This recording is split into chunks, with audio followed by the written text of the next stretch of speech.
Welcome back again. I just wanted to show you, in case, since we're all sheltering in place right now, or at least a lot of us are, if the only thing you have hanging around at home is standard paper, your kids' markers. We're going to get really basic here. Just in case you cannot go out, do not have a whole lot of supplies, it's okay. It doesn't need anything fancy. So you can take, this is quite fun actually, and you can do this to music, or you can close your eyes and just have at it. And you take one in each hand. You can choose two colors. I've just chosen pink and purple because I like pink and purple. And I usually start, when caps aren't rolling around, I start kind of in the middle somewhere. And this is actually something called metacognitive drawing, where you're literally physically thinking about thinking. So what you can do is take your sheet of paper, put on some nice music if you want to, and it can be a big sheet of paper if you want, doesn't matter, whatever you've got. And you start in the middle, or on the sides, or wherever you feel like. And you can close your eyes and do it. If you have a surface like mine where it doesn't matter if you go off, then it's fine. If you're working on, your grandma's antique oak table, probably not a good plan.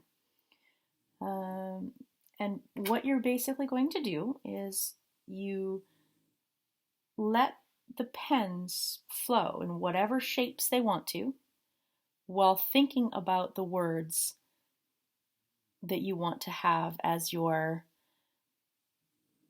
affirmations, whether they're for yourself or for someone else. You can think of, if you're doing it for someone else, you can think about that person and what you'd like for them to have affirmed.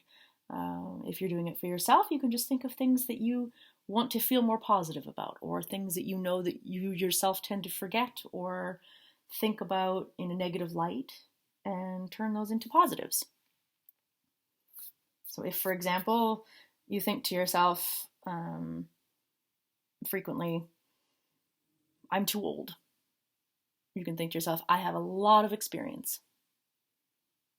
Things like that, and just kind of change it, and then whatever words that come, let them come. And then, as I said, you can journal about them afterwards, write them down. You can write them directly on here afterwards too, and then rip up your paper.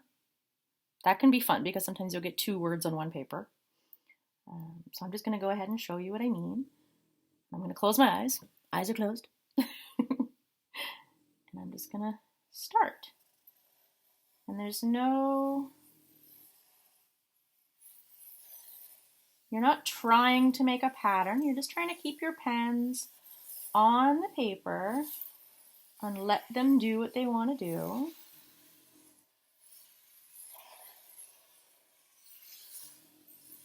And now, like I said, if you have music going at the time, your pens might follow the music too.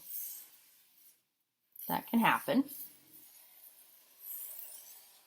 So it's just something to enjoy. And you can do this for big paintings as well, because you sometimes might find really interesting images afterwards. And you can do it for the entire duration of a song, or you can just do it for a couple of minutes until you feel like you've got enough pattern on your paper.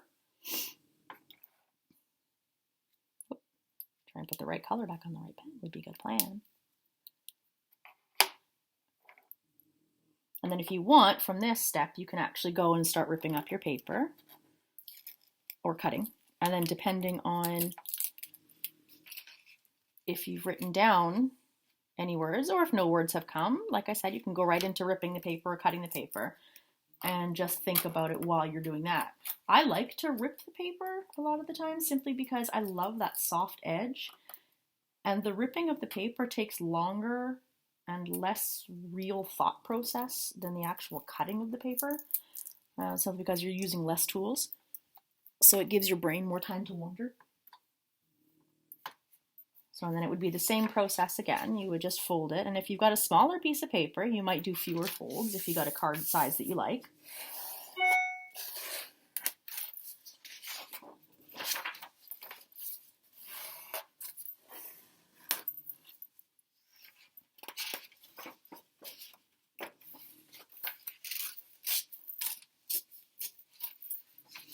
And sometimes they might rip funny, anything could happen.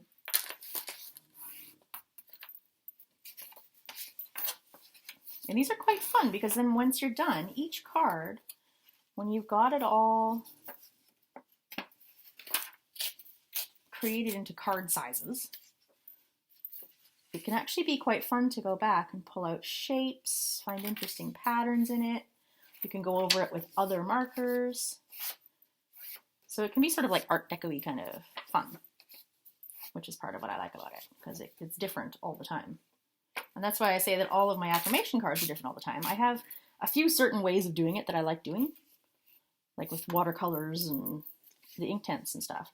But then I also do a lot of other ones too, depending on just how I'm feeling and what I'd like to do at the time. And from smaller pieces of paper, you'll get an 8-card deck or an 8-card pack. Or if you do 2 pieces of the regular size paper, like 8.5 by 11-ish. And then you'll get 8.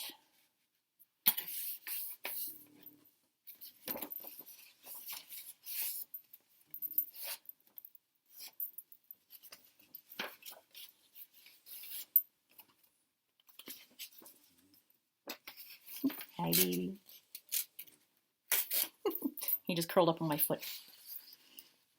So apparently I'm not allowed to leave now. Big shaky as well. Ew. Do a big shaky first. Back to your bed. Okay. Just came out for a visit. I'm just showing you how I'm ripping them up. So if, for example, you have kids at home and you're homeschooling for right now with the schools being closed and everything, or you just want a nice Sunday project to do with kids, this is actually a really fun one to do with markers and stuff. The watercolor is also really good. The only difference is it can get kind of messy, depending on, if you have white carpets, I would avoid it. But you can absolutely do all sorts of good things with these. And I will come back to those and show you some of the things I'm talking about.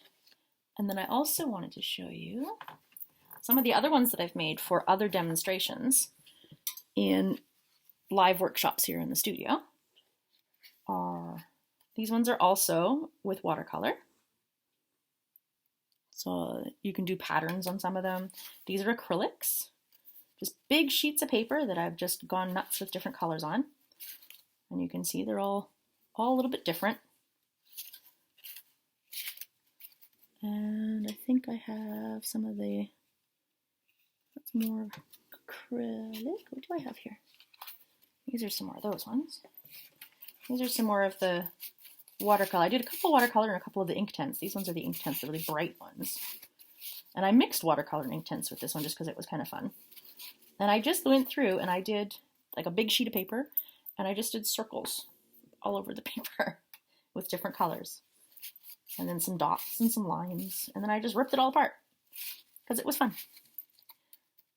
So there's just different ideas of things that you can do. Like if you have leftover paper from a project or you make a painting on a piece of paper that you're not a huge fan of, you can make affirmation cards out of them. If you've taken my mini intuitive painting class and you have extra paper left over that you painted on and you didn't get to making little intuitive paintings on, you can use those to make affirmation cards as well. So I'm showing you the start to finish steps of doing it, but you can do it however you like with whatever you like. I just want you to know that you have a lot of options. You're never stuck doing it one certain way. Okay, so I just wanted to show you that. I'm going to rip up my other final one. And then I will get to showing you the actual nitty-gritty of making the cards. See you soon.